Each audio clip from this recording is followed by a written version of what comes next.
Mesdames, Messieurs, bonjour et merci de nous renouveler votre fidélité. Le jury du dimanche, à l'instant, a le plaisir de recevoir Issa Sall. Bonjour.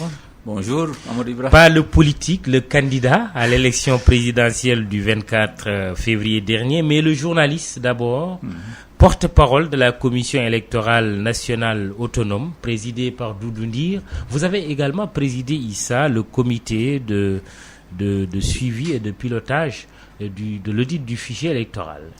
Effectivement, je ne sais pas si c'est le journaliste à 75% et le membre de la Sénat à 25%, mais...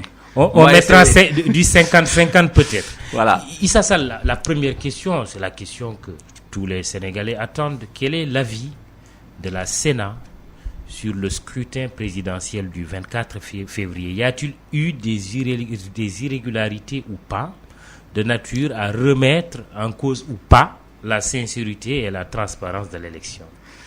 C'est une bonne question, mais je crois que la réponse est dans la situation actuelle du pays. Nous avons voté calmement. Le soir, nous sommes allés nous coucher. Le lendemain, les Sénégalais sont allés travailler.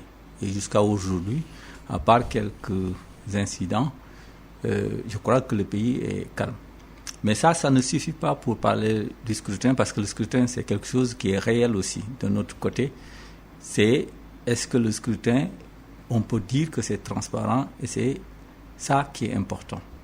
Un scrutin transparent, c'est quoi? C'est que les électeurs puissent aller voter tranquillement, que le secret du vote puisse être conservé, gardé, sécurisé, garanti, et que troisièmement, les résultats qui ont été obtenus à la fin du scrutin puissent être certifiés.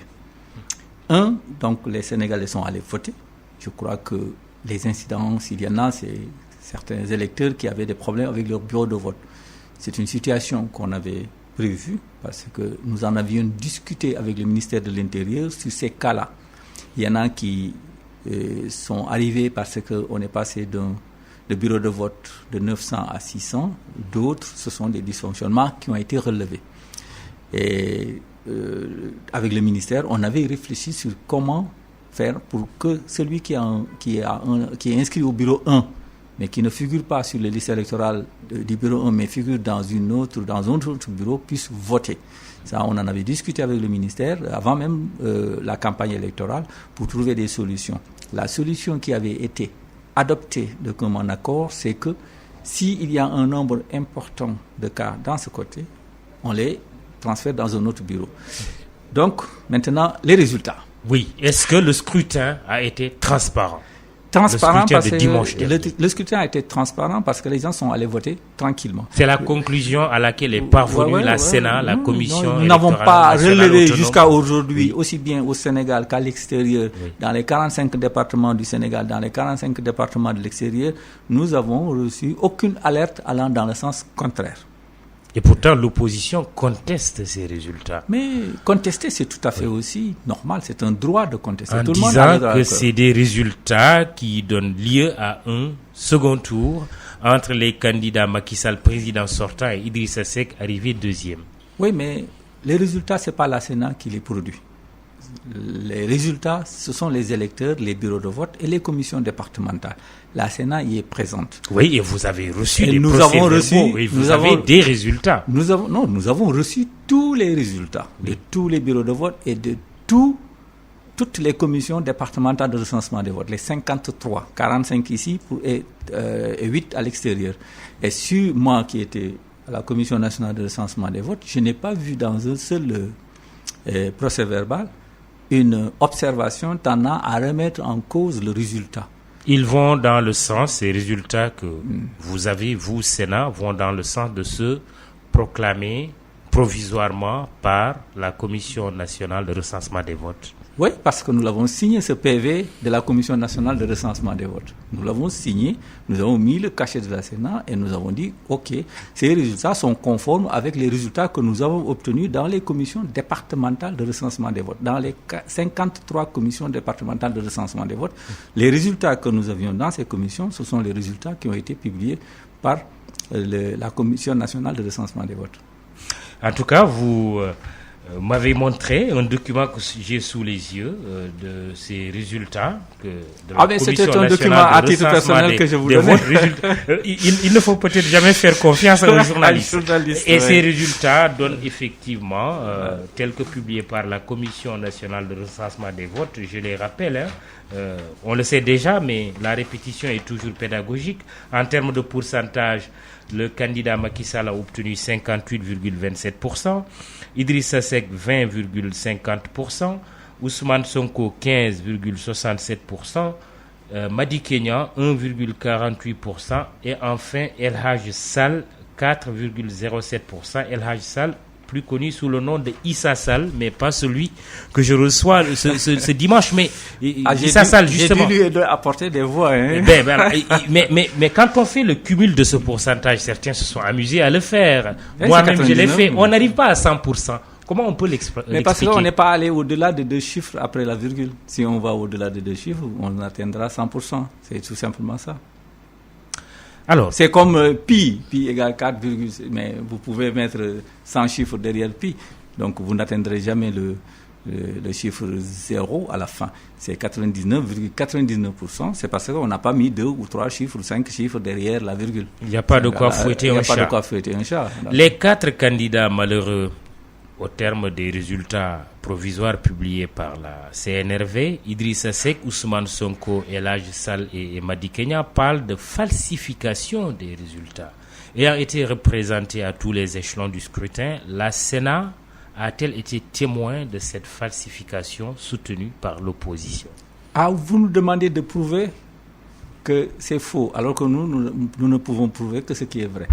Mais je pense que ce qui est important, c'est que quand quelqu'un met en cause quelque chose, cette personne doit apporter la preuve de ces allégations, comme on dit, sans pour autant remettre en cause l'opinion ou l'avis ou la position des candidats. Ce que je peux dire, c'est nous ce que nous avons constaté. Mais eux, ce qu'ils ont constaté, moi, je ne peux pas prouver le contraire, je ne peux prouver que ce que je sais, moi. Maintenant, si les candidats ont des chiffres ou des PV, ce serait bien qu'on puisse se saisir de ces PV. Ils ont sorti des chiffres aussi. Oui, j'ai vu des chiffres, des tableaux. Le candidat Macky Sall avait 46%. J'ai vu des tableaux. Et ce score ne lui permettait pas de gagner dès le premier tour. Et qu'on devrait assister à un second tour entre lui et Idrissa Seck. Sur ces chiffres publiés par l'opposition. Non, j'ai vu des tableaux, je n'ai pas vu de PV, de procès verbal, de commission départementale pour pouvoir juger. Qu'est-ce qu'il expliquerait selon vous? Mais je ne sais pas. Que des PV n'aient pas été présentés. Non, mais je pense que si nous avons fait une chose cette année, nous avons essayé de connaître le nombre de représentants de candidats dans les bureaux de vote. Et nous sommes à 88%, je crois. Même je n'aurais pas dû le dire parce que ce n'est pas encore exploité totalement au niveau de la Sénat, mais on est à 88% de taux de représentation des candidats dans les bureaux de vote. Donc à peu près, on peut considérer que dans chaque bureau de vote, il y avait un représentant de candidat. Donc tous les PV sont entre les mains de tous les candidats. Voilà. Et deuxièmement, au niveau des commissions départementales, quasiment tous les candidats avaient une représentation. Donc, ils avaient les PV départementaux. Les PV départementaux, c'est une opération d'addition. Vous prenez les résultats que vous avez dans chaque département, il y en a 53, vous mettez dans votre machine et vous avez votre résultat et vous pouvez avoir les résultats des autres. Donc moi je considère que ce qui est le plus important dans l'élection, ce sont les documents électoraux. Les documents électoraux, tout le monde en dispose. La Sénat dispose d'un PV qui est censé remplacer le PV même de l'autorité ou les PV des représentants, parce que vous savez que quand on est en commission départementale, il y a un PV officiel qui arrive par un système de ramassage qui arrive au niveau des commissions. Chaque PV d'un bureau de vote est transféré au niveau de la commission départementale. La Sénat dispose d'un PV et chaque représentant de candidat d'un PV. Quand on arrive là-bas, on sort le PV officiel, on décachette comme devant tout le monde et on lit le résultat. Chacun peut vérifier. La Sénat peut vérifier et les représentants de candidats vérifient. Et ils peuvent signer un PV avec des réserves quand même, non? Non, un PV, on le signe avec des observations. Il y a une page ou 2 pages que vous mettez des observations. Les observations peuvent être des remarques, ça peut être des réserves sur le vote. Mais vous savez, un vote, dans un bureau de vote, le représentant, quand il constate des irrégularités ou des dysfonctionnements, peut le noter durant toute la journée. Vous savez, vous avez noté quelque chose, vous notez dans le PV. Le président vous donne. Et à la fin, quand ce PV arrive au niveau de la commission départementale, le juge prend ces remarques-là et les juge même. Mais au niveau départemental, il n'invalide pas, il n'annule pas le bureau de vote. Il transfère ces remarques ou ces observations ou ces réserves au niveau de la commission nationale. Et le représentant au niveau départemental, c'est à lui de faire la note pour dire à la commission nationale, tel bureau de vote, nous souhaitons que ce vote soit annulé ou qu'une décision soit prise. Et au niveau de la commission nationale, le représentant lui-même peut dire, écoutez, dans le bureau de vote de Nago-Samb, par exemple, à tel bureau, il y a des dysfonctionnements, il faut annuler ce bureau de vote. Et là, les magistrats décident de prendre une décision. Il y a une requête et ils décident. Mais cette fois-ci, il n'y a même pas de requête de cette nature au niveau de la Commission nationale de recensement des votes. Donc, nous supposons... Il n'y a pas de requête malgré les contestations de l'opposition. Il n'y a aucune requête au niveau de la Commission nationale de recensement pour dire que tel bureau de vote, il y a un dysfonctionnement ou quelque chose de cette nature. Il n'y a aucune requête remettant en cause un PV d'une commission départementale. Moi, j'étais là-bas. Et je crois que le juge Kandji, à la fin, a rappelé ce fait. Donc, la représentante du candidat Idriss Seck, quand même, n'était pas là. Le président Kandji l'a même dit. Oui, non. Et nous avons travaillé le mardi et le mercredi. Oui. Le mercredi, les 53 départements, on avait validé leurs résultats. Il restait, je crois... 53, c'est-à-dire 45 au Sénégal, plus 8 au niveau de la diaspora, pour que les gens comprennent. Oui. Et le juge Kandji a dit, écoute, il manque des résultats pour la commission qui s'occupait de l'Europe du Sud, qu'il y avait des résultats, 3 résultats, je crois, de bureau de vote en Espagne, et 14 résultats au niveau de l'Italie. Et en Afrique de l'Ouest, il restait à Abidjan une trentaine de résultats, et au Gabon, 3 résultats. Oui, ça aussi, il a dit. Voilà. Donc, il a dit, il n'est pas question que des Sénégalais se déplacent pour voter, surtout à l'extérieur, que c'est difficile, et qu'on n'intègre pas le résultat dans les résultats globaux.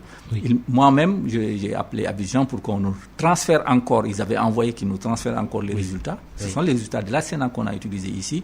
Et il y a un bureau de vote, je crois, de trucs qu'on a... Bon, on en a mis ce qu'on pouvait. Le reste, on ne les retrouvait pas. Et donc, on a proclamé les résultats. Ah oui, on n'a pas retrouvé les résultats du Gabon et de l'Italie. Pourquoi alors avoir délibéré non, c'est-à-dire que c'est quelques résultats. La CNRV n'avait pas tous les résultats. Les résultats, c'est une dizaine de bureaux de vote, une quinzaine de bureaux de vote maximum. Oui. Ça ne remet pas en cause le résultat global. Et deuxièmement, il y a une chose, c'est la commission départementale qui doit s'en occuper. Ce n'est pas la commission nationale qui s'en occupe. Maintenant, le paquet de résultats envoyés d'Italie, par exemple, est arrivé, mais il n'y avait pas ces résultats parce que je crois que c'est des îles, Sardaigne, des trucs comme ça, c'est des endroits peut-être un peu isolés. Et les résultats n'étaient pas arrivés à l'ambassade pour être transférés au Sénégal ou au consulat de Milan pour être transférés au Sénégal. Donc, on ne les a pas reçus. Et donc, sans doute, si ça arrive, on transfère tous les résultats au Conseil constitutionnel qui va trancher. L'opposition, comme je disais tout à l'heure, le candidat Idriss Seck, dont la représentante n'était pas là au moment. Oui, il n'était pas là, mais le jour de la proclamation des résultats provisoires. Je peux rappeler ce que le président Kandji a dit. Il a dit que quand il n'est pas venu le dernier jour, quand on traitait la cinquantaine de bureaux de vote dont les résultats n'étaient pas parvenus aux commissions départementales concernées, l'Afrique de l'Ouest, Europe du Sud et Europe centrale, mais tous les résultats avaient déjà été validés. Tous les PV des départementaux avaient été validés. Alors, les candidats de l'opposition, les 4 qui s'abstiennent de déposer un recours auprès du Conseil constitutionnel, un ou des recours, comment vous le commentez au niveau de la Sénat? Pas la Sénat, parce que la Sénat n'est pas... Son travail s'arrête à la commission national de recensement des gens. La Sénat, c'est de l'inscription jusqu'à la proclamation provisoire. Maintenant, quand il y a un recours au niveau du Conseil constitutionnel, la Sénat n'est pas habilité à se prononcer sur ça. Le Conseil constitutionnel va nous solliciter sans doute pour avoir peut-être des bureaux de vote qui sont manquants et nous dira, écoute, est-ce que vous avez le PV de tel bureau? Et la Sénat est là pour ça. Nous ressemblons tous les bureaux. Et chaque élection, nous apportons énormément de PV manquants. Parce qu'il y a peut-être des gens qui sont arrivés en retard et les résultats arrivent en retard, c'est à la Sénat de prouver. Même si vous prenez les départements, dans les commissions départementales, souvent on a recours au PV de la Sénat. Parce que le PV n'est pas arrivé à temps, parce que vous avez des zones qui sont très isolées, et que le PV arrive en retard, on demande à la Sénat de produire son PV. Si les 2 tiers des membres, c'est-à-dire que si on avait 5, si les 2 tiers ont leur PV, on prend leur PV. Sinon, la Sénat donne son PV. Et souvent, c'est la Sénat qui produit son PV. Ce qui veut dire que donc, quand il y a des dysfonctionnements, surtout dans l'arrivée des PV, c'est toujours la Sénat qui produit ses PV. Mais rarement, vous voyez les représentants de candidats amener des PV et travailler avec. Et pourquoi alors on ne vous a pas entendu dans la guerre des chiffres entre les deux camps? Mais alors que si on nous a le président de la CNRV, le juge Demba Kandji, a estimé nécessaire dès le lendemain, lundi, de faire un point de presse pour demander aux uns et aux autres de respecter ce que prévoit la loi. Mais Demba Kandji a aussi cité le communiqué de la Sénat la veille. La veille, le dimanche, nous avons sorti un communiqué le lundi pour dire que les candidats devraient s'abstenir de se proclamer vainqueur et de laisser les institutions fonctionner correctement. Votre voix n'a pas été très audible. Oui, c'est vrai. Oui. Je pense qu'on aurait dû parler, peut-être à la radio, à la télévision, mais c'est un communiqué qui avait été publié. Sans doute, si on s'était exprimé devant les médias, ça aurait eu un impact ou autre. Mais le président Kandji lui-même a dit, mais écoutez, ils sont dans la même dynamique que la Sénat qui a dit que les gens devraient se calmer et d'attendre que les institutions se prononcent. Il y a une commission où tout le monde est représenté, c'est à cette commission de publier. Mais évidemment, vous savez, Mamoudou, au Sénégal, maintenant, les résultats sont tellement disponibles pour tout le monde, les radios les communiquent. C'est très difficile de garder un résultat qui est apparemment définitif pendant longtemps. Tout le monde avait ses résultats, comme on dit, il y avait des bureaux témoins, le ministère de l'Intérieur, peut-être des radios ou des télévisions qui avaient leur système de collecte, avaient une certaine vue sur le résultat final. Et c'est difficile quand même de leur dire, écoutez, taisez-vous, attendez que les... Mais justement, c'est ce qui s'est passé. Des médias nationaux et internationaux ont été accusés par les candidats Idriss Seck et Ousmane Sonko de publication de résultats tendancieux. Quelque part, un processus, en tout cas celui consistant à diffuser les résultats dès le soir du scrutin, depuis quand même des années et des années, a été interrompu quelque part. Je pense qu'il est nécessaire. Et là, c'est la casquette non seulement du porte-parole de la Sénat, mais aussi et surtout du journaliste que vous êtes. Oui, parce que moi-même, j'ai quand même le Cap-Vert. Un jour, j'étais à l'élection au Cap-Vert. Mais quand je suis allé à la commission départementale, là où j'étais, pour vérifier s'ils avaient fini le travail, quand je suis arrivé, je n'ai trouvé personne. Tout le monde était rentré chez lui. Et il était 21h. Je venais tout juste de dîner et je me suis dit, je vais voir comment ils travaillent. Ils avaient terminé le travail. Et à l'heure même, on a annoncé la victoire d'un candidat. Mais le Sénégal, aujourd'hui, ne peut plus continuer à attendre 2 jours pour avoir le résultat d'une élection présidentielle. Mais justement, c'est ce qui risque d'être remis en cause, là, avec ce qui s'est passé le 24 février. Mais c'est désolant. C'est désolant parce que quand même, depuis 2000... on annonce, même 98, on annonce les résultats à la radio, et je crois qu'on doit continuer à le faire. Et même, il faut que l'État, je crois que le gouvernement, en accord avec les partis politiques et les partis représentés à l'Assemblée nationale, qu'on trouve un système de remontée des résultats électoraux de manière électronique. Vous savez, au Cap-Vert, qu'est-ce qu'il y a? Il y a une tablette, vous avez un bureau de vote, ils mettent les résultats, et les gens valident avec un code. Chacun a un code et tu valides. Et puis c'est terminé. C'est parti à l'unité centrale. Et les résultats sont connus rapidement de tout le monde. Et on peut le faire ici. Ce sont les mêmes tablettes qu'on a utilisées au Sénégal pour faire le recensement de la population. C'est les mêmes tablettes. Ce sont des tablettes brésiliennes que les Brésiliens avaient données au Gabon. C'est les mêmes tablettes qu'on a fait le recensement. Et il est nécessaire qu'aujourd'hui, qu'on dépasse cette situation où à 20h, 22h, personne ne sait qui a gagné. Et même si on le sait, personne n'ose le dire. Je crois qu'il faut qu'on avance. Le Sénégal, vraiment, ne peut pas être un petit pays démocratique où, vraiment, pour un résultat électoral, tout le monde est sur les dents, des trucs comme ça. Alors que tous les Sénégalais, la population sénégalaise a donné une leçon à tout le monde, en votant tranquillement, en rentrant et en écoutant les radios, et le lendemain en allant travailler. Il faut que la classe politique et le gouvernement soient à la hauteur de cette ambition des populations. Les populations sont ambitieuses et travaillent, mais au niveau politique, je crois qu'il y a une évolution à faire et je crois que c'est utile. Jugez-vous fondées les accusations portées contre des médias nationaux et internationaux de publier ou d'avoir publié des résultats tendancieux? Je peux vous dire une chose, je n'ai pas entendu tout ce qu'on a dit sur ces médias. Sérieusement, je n'ai pas entendu les résultats, je ne sais pas exactement ce qu'on leur reproche. Mais ce que je dis, c'est dans le général. On ne peut pas reprocher aux médias de donner des chiffres parce que c'est devenu une coutume, même si ce n'est pas écrit. Depuis 20 ans, on le fait et au Sénégal, on doit continuer et on doit faire même mieux. Il ne faudrait pas qu'on se couche après un scrutin sans connaître les résultats, c'est pas normal. On aura entendu aussi ça pour être vraiment très, très juste d'ailleurs et exhaustif. On aura entendu sur des chaînes de télévision et des stations radio également, dans des stations radio, des confrères dire que le deuxième tour était inévitable également. Oui, mais parce que si vous le dites et que vous n'avez pas de chiffres, c'est grave. Si vous le dites et vous n'avez pas de chiffres, vous ne pouvez pas le prouver, c'est extrêmement grave.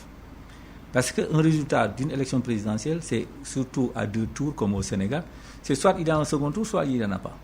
Si vous dites qu'il n'y a pas de deuxième, il y a un deuxième tour, il faudra le prouver et sortir des PV et dire voici les résultats que nous avons obtenus. Mais dire d'une manière péremptoire comme ça, le dire, c'est grave. Qu'est-ce qui est encouru par là celui qui est à l'origine d'un faux? J'ai gagné sans prouver, c'est aussi grave. Qu'est-ce qui est prévu par la loi? Mais la loi dit que c'est la Commission nationale de recensement des votes qui publie les résultats le vendredi. Oui, et quand quelqu'un publie du faux, qu'est-ce qui est prévu? Ah non, mais si c'est des faux, mais je ne sais pas où est le faux. C'est-à-dire qu'il y a de fausses nouvelles, peut-être. Il y a aussi le faux administratif, c'est-à-dire que quelqu'un qui aurait un PV ou ce qu'il publie n'est pas juste. Moi, en tant que membre de la Sénat, je n'en ai jamais vu. Un PV falsifié, je n'en ai jamais vu vraiment sérieusement. Mais comme moi, je n'ai pas vu de PV, je n'ai entendu que ce qu'on me dit rapporte pour me dire, écoute, il y a quelqu'un qui a annoncé qu'il a gagné au premier tour et d'autres qui a annoncé qu'il y a un second tour. Bon, moi, je considère que ce sont des déclarations politiques. Ce sont des déclarations politiques, c'est la tension politique qui a amené ça. C'est dommage parce que ça dégrade un peu l'image de notre démocratie. Et je ne sais pas si c'est ce qui est voulu ou pas, mais je trouve que c'est dommage qu'on en arrive à ça alors qu'on a eu un scrutin vraiment correct. Des sanctions sont prévues contre l'auteur de faux. Mais c'est au juge de le décider et c'est au procureur de s'en saisir s'il y a lieu. Mais je ne sais pas si il y a eu vraiment une déclaration qui mérite une telle sanction. Alors, mais Issa Sall, on reproche à la Sénat d'avoir été absente du processus qui a mené à ce scrutin du 24 février, qui n'est que l'aboutissement d'un certain nombre de modifications qui ont été faites. Qu'est-ce que vous répondez? On met même parfois en cause votre partialité. On vous accuse de ne pas être impartial. De toute façon, on a accablé la Sénat de beaucoup de mots. C'est vraiment, c'est vrai. Je ne dirais pas que nous sommes vraiment hors de tout reproche. C'est pas possible. Nous aussi, peut-être que nous avons manqué de communiquer suffisamment. Nous avons manqué d'avoir une certaine ouverture aux partis politiques, d'aller vers eux plutôt que d'attendre qu'ils viennent vers nous. Peut-on vous reprocher de partialité? De partialité, non, parce que nous, on ne peut pas être partial parce que nous ne publions pas de résultats. Ce qu'on peut nous reprocher, c'est de ne pas avoir fait notre job, c'est-à-dire que de contrôler le processus électoral. Et sur ce plan-là, ce que je peux dire, c'est que, comme le dit la loi, nous sommes présents de des inscriptions jusqu'à la proclamation des résultats. Absolument. Et l'article 13, L13 du Code électoral, édition 2018, je vous en fais lecture. La Sénat veille à ce que la loi électorale soit appliquée aussi bien par les autorités administratives que par les partis politiques, les candidats et les électeurs en cas de non-respect des dispositions législatives et réglementaires relatives aux élections ou référendums par une autorité administrative. La Sénat lui enjoint de prendre les mesures de correction appropriées.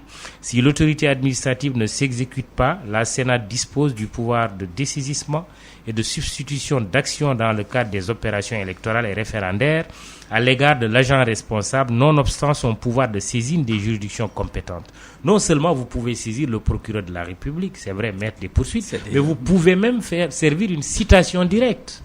Mais on le fait tout le temps. Pourquoi vous nuisez pas ces prérogatives? La société civile semble l'avoir reproché en disant que la Sénat, dans ses recommandations, les recommandations de la société civile, la Sénat doit mettre en œuvre toutes ses prérogatives. Vous-même, vous dites que, oui, vous n'avez pas été tout le temps présent, non? Non, mais ça dit que ce qu'il y a, c'est que un organe comme la Sénat doit faire en sorte que le ministère de l'Intérieur organise correctement le scrutin. L'objectif derrière tous les textes là, c'est qu'il faut que quand on va aux élections, qu'on ait une élection transparente, sans problème. Que les électeurs, c'est écrit dans le texte, qu'on défende le droit de l'électeur. Le droit de l'électeur, c'est ça la base. Est-ce que l'électeur peut s'inscrire correctement? Est-ce qu'il reçoit sa carte? Est-ce qu'il peut aller voter tranquillement? Et quand il va dans le bureau de vote, qu'il trouve un bureau de vote qui peut sauvegarder le secret de son vote. Parce que le secret de son vote, c'est le secret du scrutin, c'est le secret du vote. Parlant de l'électeur, voilà. il est fait cas 2 200 000 électeurs. Oui, il y a une organisation qui a dit ça. Qui a dit que qui n'ont pas été en mesure 200 000 cartes qui ont été distribuées en l'absence de la Sénat. Je vais vous expliquer ce qui se passe. Quand on a terminé les législatives, il y avait 800 000 cartes à peu près qui devaient être imprimées. Ces 800 000 ont été imprimées et distribuées. On l'a distribué sur la base de l'article L54, tu as le code. Et l'article 54 dit qu'entre les scrutins, donc les cartes sont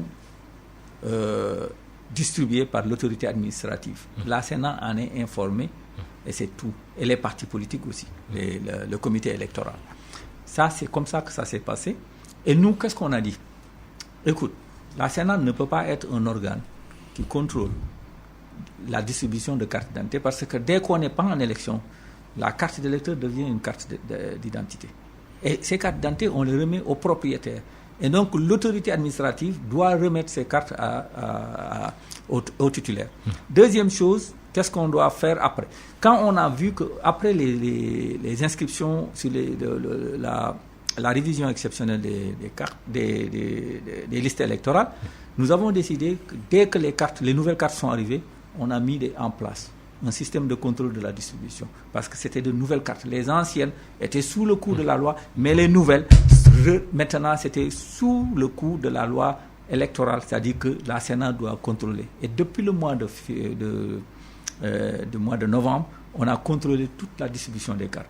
Donc, d'une certaine manière, eux, quand ils ont dit qu'il y a 1 200 000 cartes, ils évoquent un texte qui nous permet de contrôler, mais que nous-mêmes, on a d'une certaine manière violé, en contrôlant bien avant que ce droit qui nous est accordé puisse être mis en œuvre. Parce qu'on devait contrôler à partir du 9 janvier, nous, on a contrôlé depuis le mois de novembre. Donc, je trouve que c'était quand même une accusation un peu trop...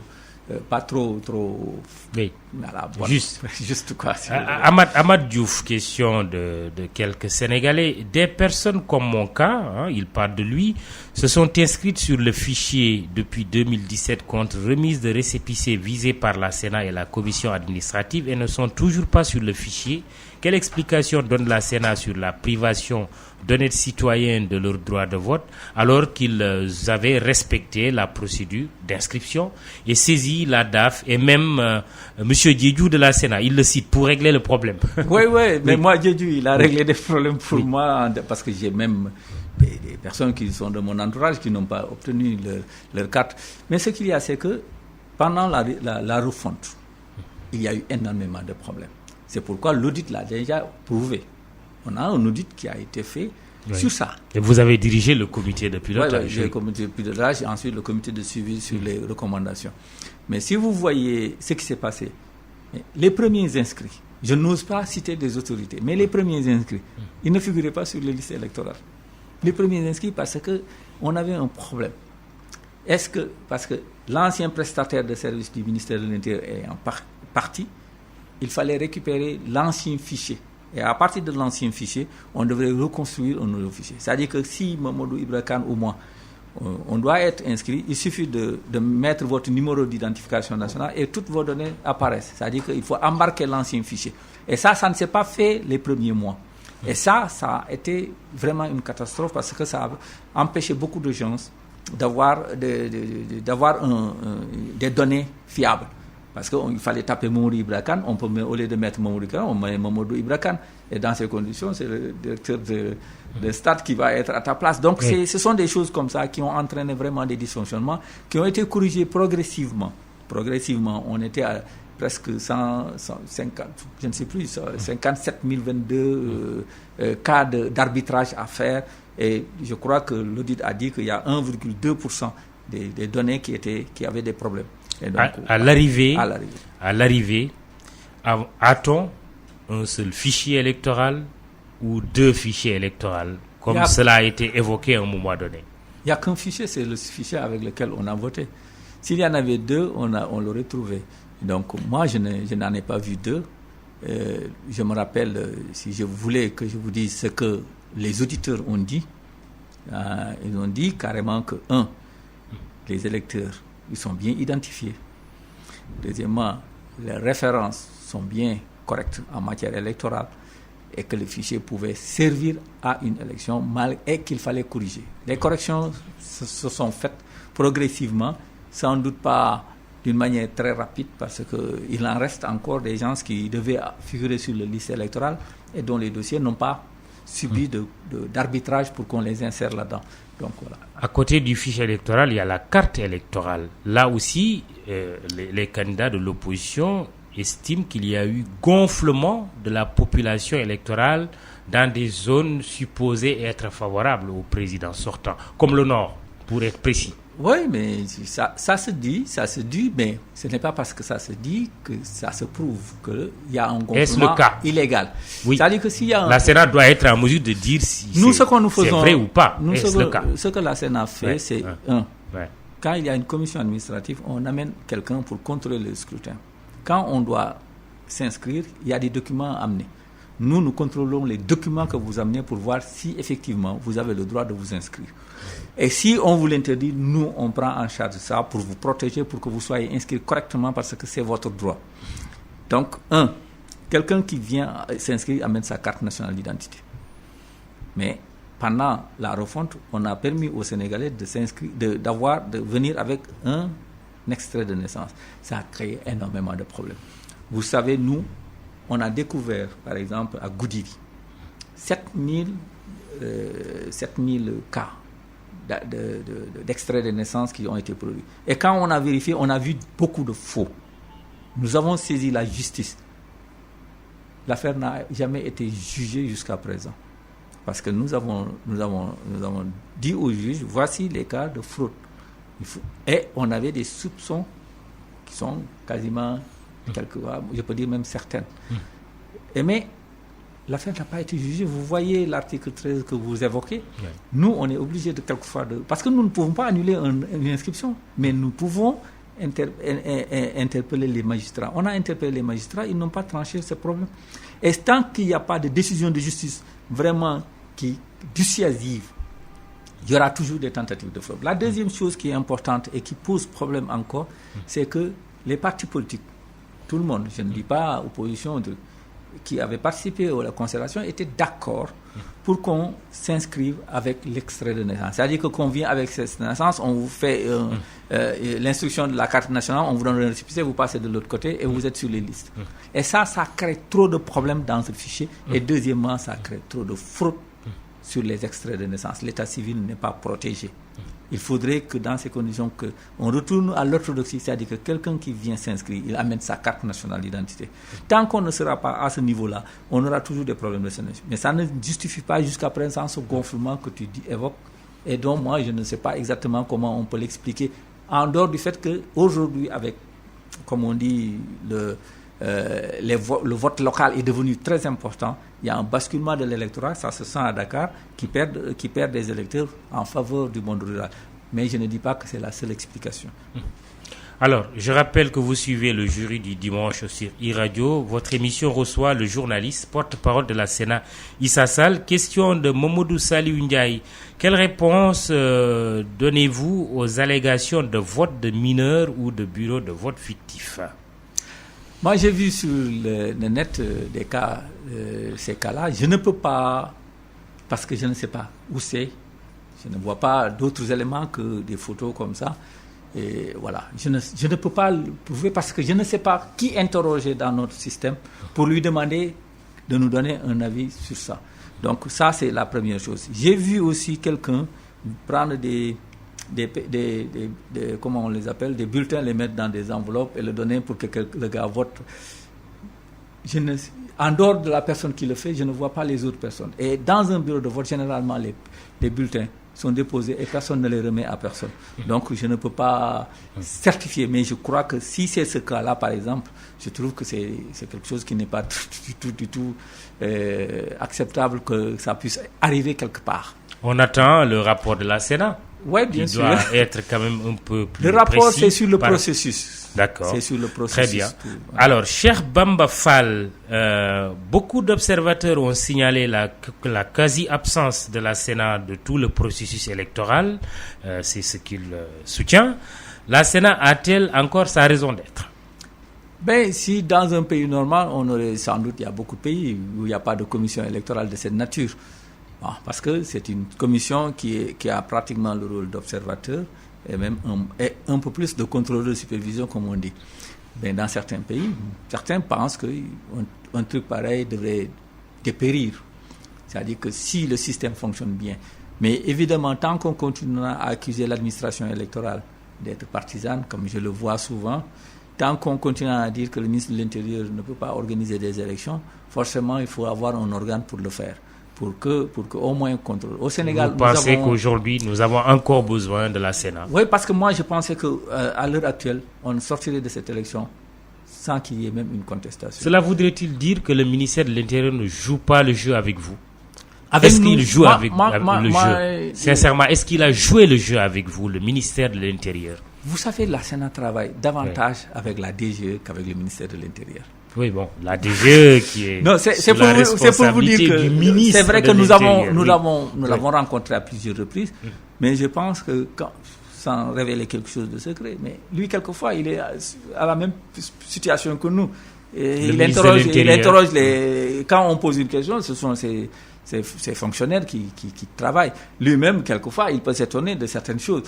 Donc, voilà, il dit, mais pourquoi ça s'est arrivé comme ça? Donc, vous voyez que le ministère, il y a des fonctionnaires qui étaient là, qui sont là depuis 15 ans, 20 ans, qui travaillent sur les élections. Ils ne peuvent pas avoir fait l'alternance avec Wade, avec et comment il s'appelle, avec Ablaye Wade, puis Macky qui arrive, et puis changer. Non, mais c'est les mêmes personnes, c'est les mêmes pratiques. Nous qui les fréquentons, nous avons quelquefois des conflits, parce qu'eux aussi, quelquefois, ils se disent, nous, on a une obligation de réussir quelque chose, et donc tout ce qui les freine, parce que nous avons un pouvoir de contrôle, ça peut les braquer comme ça, mais généralement, il n'y a pas de problème. Alors, je termine sur la Sénat. Votre mandat a-t-il expiré?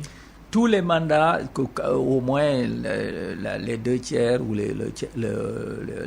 plus de la moitié des membres ont fait plus de 6 ans.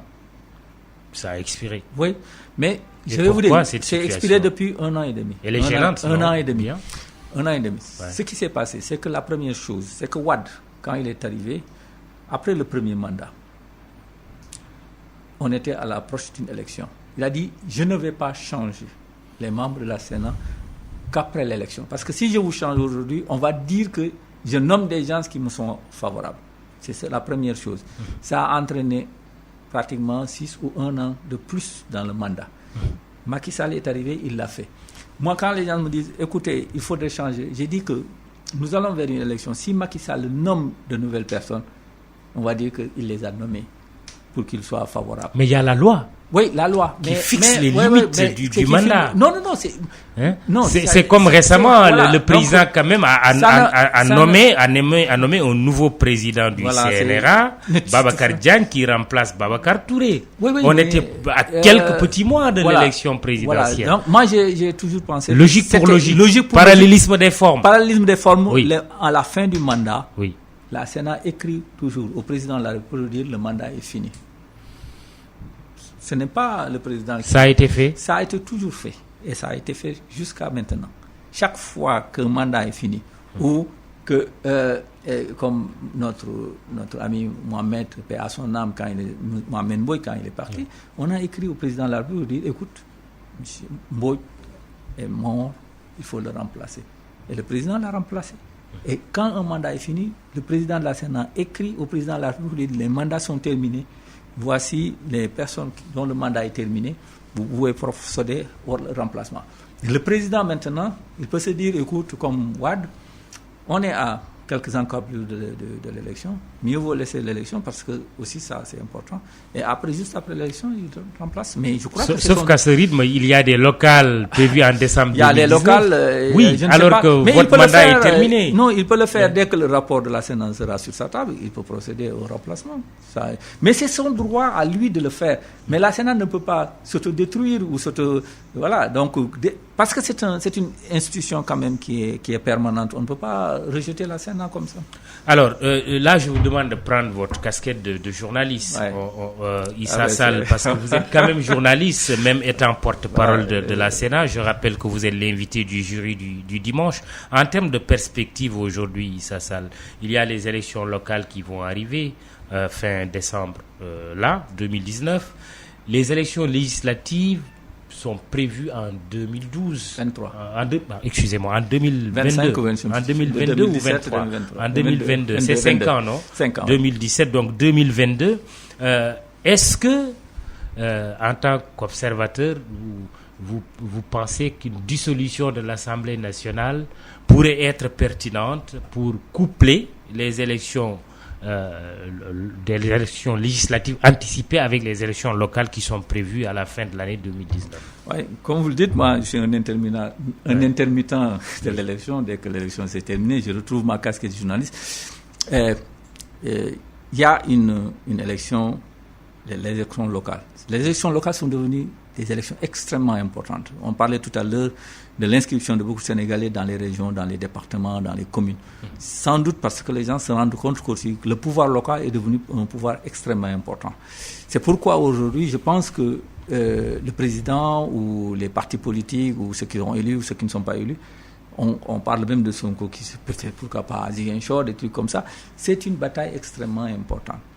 Mais est-ce que la bataille des locales est plus importante que la bataille des législatives? Parce que le président, il a un mandat de 5 ans. Si en 2022, il ne réussit pas à avoir une majorité, il y aura une cohabitation et ça va être très compliqué. Est-ce qu'il va profiter de l'état de grâce, si état de grâce il y a, pour pouvoir organiser une législative et en tirer le meilleur profit, pour pouvoir gérer jusqu'à la fin de son mandat sans difficulté? Dans ces conditions, dès le 30 juillet, le mandat des députés, il peut provoquer la dissolution de l'Assemblée nationale et organiser des législatives. C'est une probabilité. C'est une probabilité que certains jugent même très forte.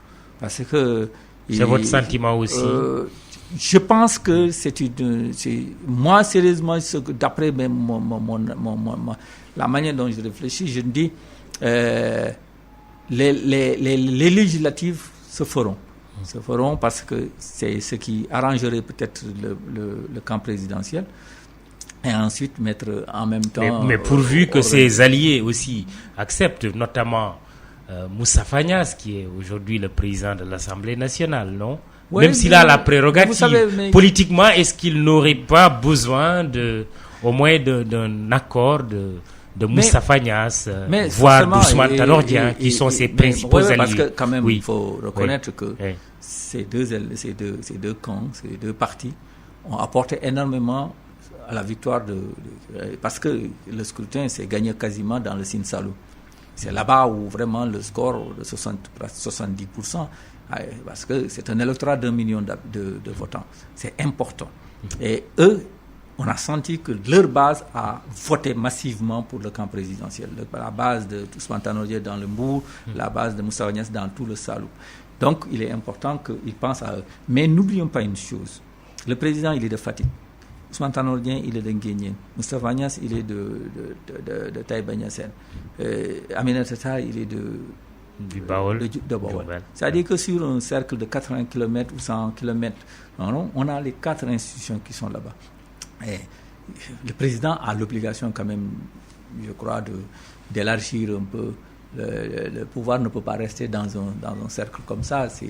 Mais je ne sais pas s'il ne peut pas plus le faire pour Aminata Tall, ni pour Tanor, mais Niasse, peut-être il pourrait se prendre quelqu'un d'autre. Voilà. Parce qu'il est nécessaire quand même que les institutions soient un peu plus réparties. Senghor avait toujours quelqu'un du Sénégal oriental ou ailleurs, le Saloum, son président de l'Assemblée, des trucs comme ça, mais tout ressembler autour de 50-60 km, c'est pas normal. Et une dissolution de l'Assemblée nationale est toujours risquée aussi, il faut le dire. On peut ne pas avoir après. Il faut relire les résultats pour savoir. Il faut relire les résultats. Il faut relire les résultats. Alors, dernière chose, on aurait dû commencer par là, c'est un hommage qu'il faut rendre certainement à Maïmouna Kane, décédée vendredi soir à Paris. Maïmouna Kane, une des toutes premières femmes ministres dans le gouvernement du Sénégal. Elle part à la veille de la journée internationale de la femme, le 8 mars. Maïmouna Kane, Issa Sall. Oui, quand même, aujourd'hui, on voit beaucoup de femmes dans la politique. Je crois même la société civile a déploré qu'il n'y en avait pas dans les bureaux de vote. On a la loi sur la parité aujourd'hui qui permet aux femmes d'exister dans la politique. Mais on ne doit pas oublier par où on est passé. Et Maïmouna Kane, quand elle est arrivée sur la scène politique en devenant ministre, ça a eu un effet boomerang. C'est-à-dire que ça a fait tilt. On s'est dit, mais nous ne savions pas que dans ce pays, il y avait des femmes de cette qualité-là pour diriger des ministères. Parce qu'avant, les femmes, c'était uniquement pour animer les meetings politiques, accompagner les hommes. Toujours, il y avait une organisation présidée par une femme. Et généralement, ce n'était même pas une intellectuelle. Donc, Maïmouna Kane, c'est une référence pour toutes les femmes de ce pays. Parce qu'elle l'a fait. Elle est entrée dans le gouvernement, elle est sortie du gouvernement. Elle a gardé sa dignité. Elle ne s'est pas accrochée à quelque poste que ce soit. Elle a fait son job et elle l'a très bien fait. Et elle a laissé une marque. Justement, au-delà de la femme qu'elle fut, il y a surtout qu'elle traverse l'histoire. Son nom est à jamais, je veux dire, restera à jamais. Mais justement, c'est aujourd'hui quand on regarde un peu la posture, la tenue de nos ministres, en référence à ce que je viens de dire à propos de Maïmouna Kane, qu'est-ce qu'on pourrait dire à l'endroit de nos hommes politiques? Mais c'est parce que nous avons des carrières très éphémères dans la politique aujourd'hui, et c'est dommage. Parce qu'il y a beaucoup de femmes qui sont entrées dans la politique, qui sont devenues ministres sans qu'on les connaisse. Maïmouna, c'était vrai, on ne la connaissait pas, elle était magistrate. Le magistrat reste dans son petit coin, dans son bureau, et en train de prendre des décisions. Mais aujourd'hui, on a nommé beaucoup de ministres qui sont des inconnus parfaits, qui n'ont pas une carrière, qui n'ont pas un vécu politique. Et surtout la tenue et la retenue qui manquent souvent. C'est pourquoi l'éphémère, elles sont dans la précarité. Et donc, d'une certaine manière, ce sont des ministres jetables, comme on dit. Et ça, c'est ce qui est dommage. Et la tenue manque beaucoup dans le discours, dans le comportement quotidien, dans la manière de soutenir le président ou de soutenir un camp, et dans le discours qui est vraiment devenu au pas des pâquerettes. Et c'est dommage que nous tombons aussi bas, aussi bien pour les hommes. Ce qui est vrai pour les femmes, l'est aussi pour les hommes. Et donc, mais je pense que c'est la précarité et le manque d'étoffe de certains leaders politiques qui fait qu'aujourd'hui, on tombe très bas. Issa Sall, porte-parole de la Sénat, journaliste également, était l'invité du jury du dimanche. Nous commentions le scrutin de dimanche dernier, scrutin du 24 février, dont la proclamation des résultats provisoires donne le président Macky Sall réélu en attendant la confirmation du Conseil constitutionnel la semaine prochaine. À la technique, Aliou Diassé, à la caméra, Babacar Ndiaye et Sele Diallo. Émission que vous pouvez regarder sur votre chaîne de télévision ITV. Antoine Diouf dans un instant pour le journal de midi. Bon dimanche, rendez-vous dimanche prochain.